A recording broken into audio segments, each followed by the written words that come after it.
আসসালামু আলাইকুম। কেমন আছেন সবাই? অবশ্যই ভালো আছেন। আমরা সবাই প্রতিদিনই ভালো থাকি, প্রতিদিনই খারাপ থাকি। তো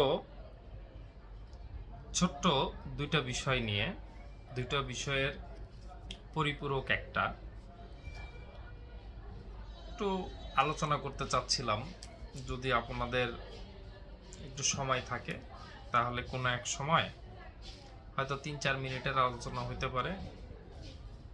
একটু শুনবেন।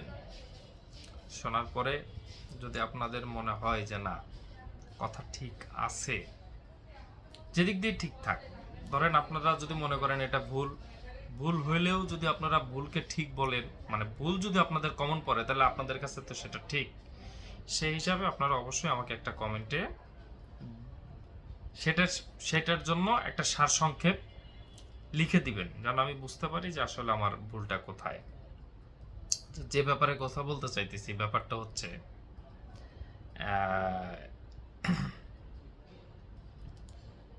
প্রিয়জন নাকি প্রয়োজন, এরকম কিছু কথাবার্তা ইদানিং সোশ্যাল মিডিয়াতে মানুষ দুঃখ পেলেও বলে, সান্ত্বনা পেলেও বলে।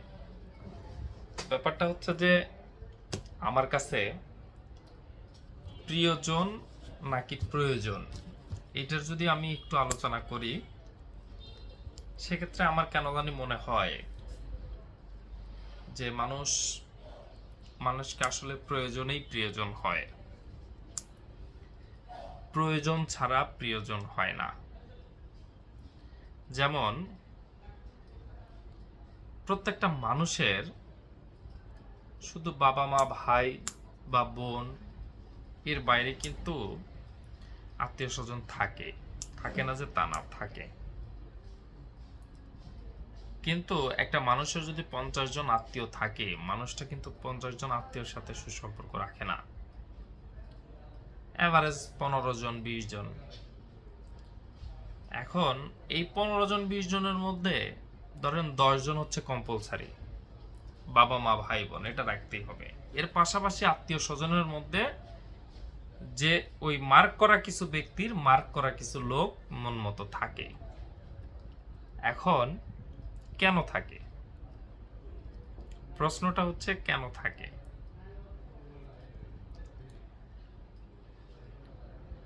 একটা সময় দেখা যায় যে আমরা অল্প বয়সী ছেলে পেলে যারা আছে, ধরেন সর্বোচ্চ 10 বছর বয়স, আমি একটু ছোট থেকেই বলি, ধরেন একটা শিশু জন্মের পরে যদি সেই শিশুটার স্বাস্থ্য বা সৌন্দর্য যদি ভালো থাকে, তখন কিন্তু প্রায় অধিকাংশ মানুষই সেই শিশুকে তার সৌন্দর্য বা কিউটনেস যেটাকে আমরা বলি, সেটার উপর ডিপেন্ড করে তাকে পছন্দ করে বা ভালোবাসে।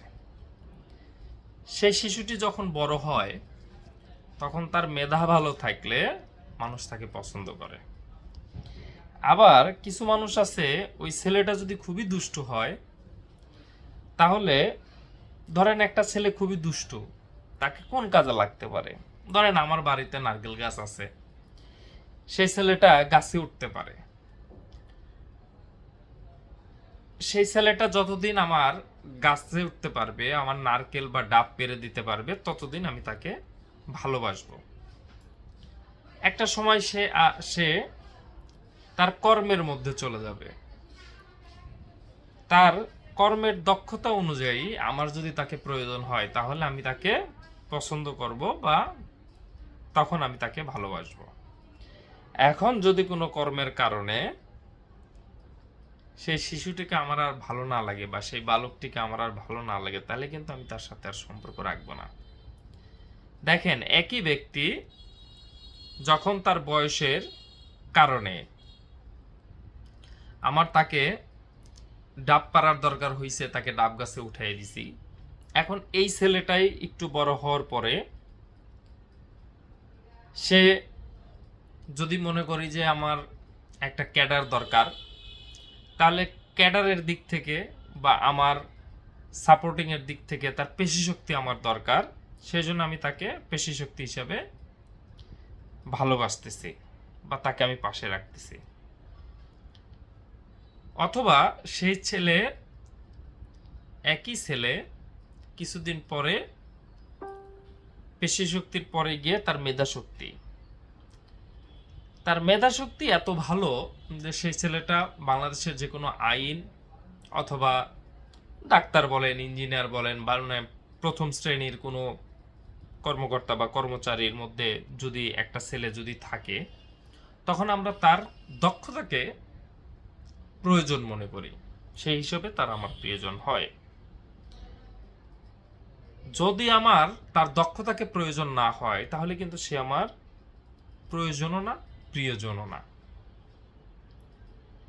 এখন আমাদের সমাজে এমন কিছু মানুষ আছে যে মানুষগুলা ছোটবেলা থেকেই অসুন্দর ছিল, কর্মদক্ষতা নাই, কারোর কোনো কাজ করে দিতে পারে না, মেধা দক্ষতাও নাই। দেখবেন এই প্রকৃতির লোকজনদেরকে মানুষ কিন্তু প্রয়োজনে নাই জন্যই প্রিয়জন ভাবে না। অনুরূপ একটা মানুষের ওই মানুষটারই যদি কখনো টাকা হয়ে যায়, তখন অনেক মানুষ চিন্তা করে আত্মীয় স্বজনের মধ্যে, ভাই বোন, বাবা মা বা পাড়া প্রতিবেশী, বন্ধু বান্ধবের মধ্যেও সে খুব সমাদৃত হয়, কারণ তার টাকা আছে। তখন অনেক মানুষই মনে করে টাকার জন্য হলেও তাকে আমার প্রিয়জন হিসেবে রাখতে হবে, কারণ কখনো তার টাকার আমার প্রয়োজন হতে পারে। দেখেন, ওই একই রূপ অনুরূপ ওই রকমই আর একটা মানুষ আছে যার দেখবেন টাকা নাই, তখন সেই মানুষটিকে আর কেউ প্রয়োজনে ভাবেও না, প্রিয়জনও ভাবে না। আমার আসলে এই আলোচনাটা আপনারা হয়তো বা অধৈর্য হয়ে গেছেন, কিন্তু আমার কিছু করার নাই। একা একা আসলে এইভাবে মানুষকে বোঝানো যায় না। কথার তাগিদে কথা বলতে গেলে অনেক মানুষকে সংক্ষেপে অনেক কিছু বলা যায়। একা একা ভিডিও করা বা এই ভিডিওর মাধ্যমে বলা এটা একটু কঠিন, যেহেতু এটা অনেক এক্সপিরিয়েন্সের ব্যাপার। তো মেইন যে মূল ভাবটা আমি বোঝাতে চাইতেছি যে একটা মানুষ কখনোই একই কারণে একটি মানুষের কাছে কখনো প্রিয়জন থাকে না। কারণ একটা মানুষ জন্ম থেকে মৃত্যু পর্যন্ত তার প্রত্যেকটা দেহের আকৃতি, মানসিকতার আকৃতি, শক্তির আকৃতি, সমস্ত আকৃতির সঙ্গে সঙ্গে মানুষের আচার ব্যবহার, সমস্ত পদবীর সঙ্গে সঙ্গে প্রত্যেকটা মানুষেরই পরিবর্তন ঘটে। প্রত্যেকটা এক একটা মানুষের প্রত্যেকটা পরিবর্তনের সাথে সাথে প্রয়োজনেরও পরিবর্তন হয়। যেমন যে লোকের টাকা আছে, টাকার জন্য যারা একটা ব্যক্তির সাথে সম্পর্ক রাখবে, অবশ্যই ওই ব্যক্তিকে কিন্তু কেউ ডাব গাছে উঠানোর জন্য সম্পর্ক রাখবে না, কারণ সে ডাব গাছে উঠতে পারে, তারপরেও কিন্তু তাকে কেউ ডাব গাছে তুলে দিবে না, কারণ তার টাকা আছে, তার ডাব গাছে ওঠার দক্ষতা আছে, তার টাকাও আছে, তাকে কেউ ডাব গাছে উঠতে বলবে না, তার সাথে শুধু ওই টাকার জন্যই মানুষ সম্পর্ক রাখবে। ঠিক ওই ব্যক্তির যদি কখনো টাকা না থাকে, তখন কি হবে? তখন মানুষজন তাকে ডাব গাছে তুলে দেওয়ার জন্যই তার সাথে সম্পর্ক রাখবে। আসলে প্রয়োজনটা যেখানে যেখানে দরকার সেখানেই প্রিয়জন তৈরি হয়। তো শেষ করি, অনেকক্ষণ হয়ে গেছে। আমি বলছিলাম 5 মিনিট, আসলে হবে না 5 মিনিটে। তো ব্যাপার হচ্ছে যে সমাজে এরকম বহু লোক আছে ধীরে ধীরে যাদের, একটা মানুষের তো আসলে 100টা দক্ষতা থাকে না। একটা মানুষ দুনিয়াতে সর্বোচ্চ 50টা দক্ষতা নিয়ে যদি জন্ম নেয়, সর্বোচ্চ সে বর্তমান বাংলাদেশের দুনিয়াতে 20টা দক্ষতার বেশি দেখানো তার পক্ষে সম্ভব না। আর 30টা দক্ষতা সে এই ধরনের লালযুক্ত প্রয়োজনের প্রিয়জনদের কারণেই করতে পারবে না। তো সেই ক্ষেত্রে আমি বলি, আপনি, আমি, আমরা সবাই ধীরে ধীরে যত বয়স আসতেছে তত হয়তো আমাদের মাঝে থেকে আমাদের কাছের লোকজনদের প্রয়োজন হারিয়ে যাচ্ছে, যার কারণেও আমরা অনেকের প্রিয়জন হতে পারতেছি না। তারপরে একটি কথা বলবো, আপনার যোগ্যতা দিয়ে যদি আপনি পুলসিরাত পার হতে পারেন, আমি মনে করি নিজের প্রয়োজনটাই নিজের কাছে সবচাইতে জরুরি।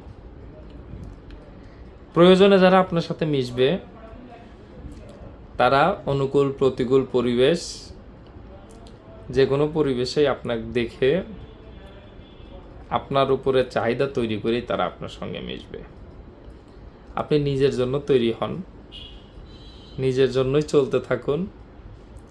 এতে আপনার সঙ্গে কে আসলো কে না আসলো এটা আসলে দেখার বিষয় না।